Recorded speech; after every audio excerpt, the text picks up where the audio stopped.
যে বাহিরের জ্ঞান, যেটা দেখা যায়, যেটা অনুধাবন করা যায়, যেটা বলা যায়, কিন্তু ভেতরগত জ্ঞান এটা আংশিক কিছুটা বলা যায় কিন্তু পরিপূর্ণ না। আর এই জ্ঞানটা একান্ত করতে গেলে ধ্যান সাধনা। দয়াল বাবা জাহাঙ্গীর, আমি যে বিষয়টি নিয়ে একটু কথা বলবো,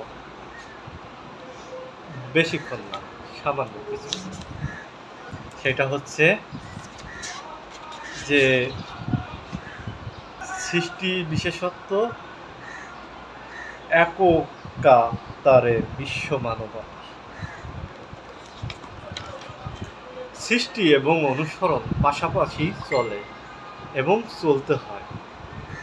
এখানে ইচ্ছা এবং অনিচ্ছার ধারতে হয় না।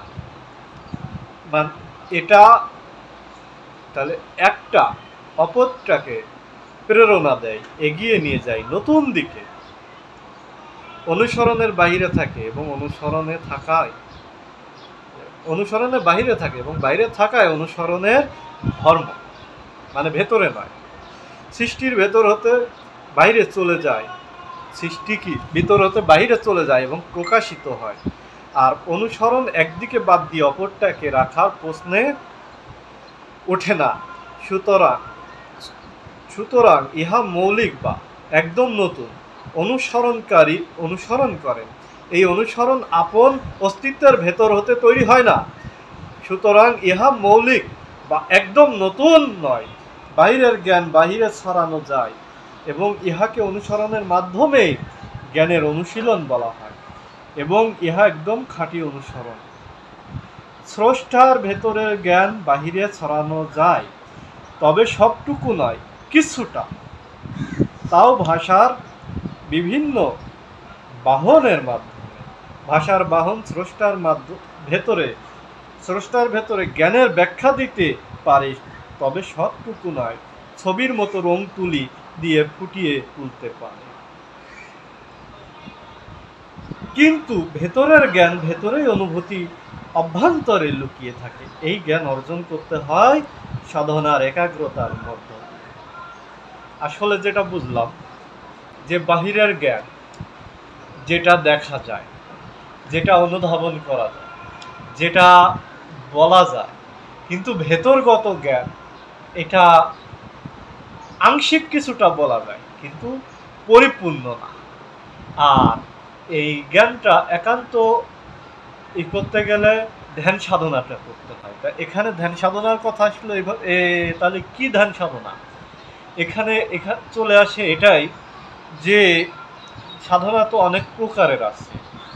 প্রত্যেকটা চিন্তাধারা যদি ধরে নিই যে সাধনা হয়, প্রত্যেকটা কর্মটাই যদি সাধনা হয়, তাহলে এই জায়গা কোন সাধনার কথা আসছে?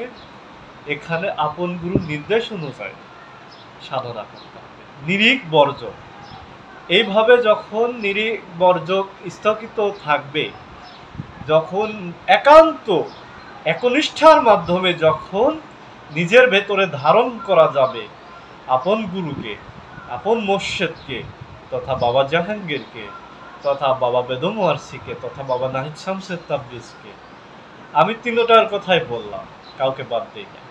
তখন কি একান্ত মহব্বত যখন হবে, তখন বাইরের কোনো বিন্দু পরিমাণ ধূলিকণাও ভেতরে গ্রাস করতে পারবে না। আর এই গ্রাস না করার ইসে মনটা ওই দিকে ধাবিত হবে। যখন ধাবিত হতে থাকবে এক এক করে, তখন রহস্যলোকের পর্দা খুলতে থাকবে এবং নতুন কিছু অনুভব হবে। এটাই বোঝায়, আমি এটাই বুঝলাম। তাই বলা হলো ভিতরগত জ্ঞান। যাক, দয়াল বাবা জাহাঙ্গীর, আমি আমার কথা এইটুকু আজকে ছিল, এই কথাটুকু ছিল বলার, তাই বললাম। এই বলে আমি আমার কথাই পর্যন্ত রাখলাম। দয়াল বাবা জাহাঙ্গীর, দয়াল।